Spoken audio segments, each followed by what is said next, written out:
সকালবেলা ঘুম থেকে উঠে তোমাদের দিদিভাইয়ের কাজের চাপ যতই থাকুক না কেন, রান্নাবান্নার চাপটা একটু বেশিই থাকে। তাই তাড়াতাড়ি উপরের কাজ সেরে নিয়ে চলে এলাম রান্নাঘরে। আর আগে ভাতটা করে নিলাম।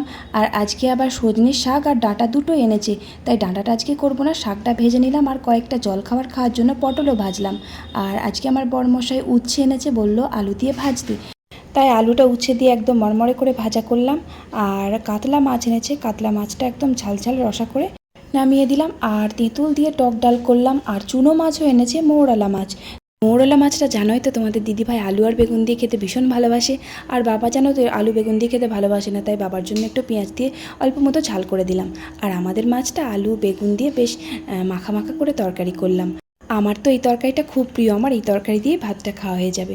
তারপর রান্না হয়ে গেলে রান্নাঘরটা পরিষ্কার করে ঝাঁট দিয়ে এক বালতি জল উপরে গিয়ে রাখলাম। তারপর চান করে ছোটো সোনাকে খাইয়ে ঘুম পাড়িয়ে দিলাম।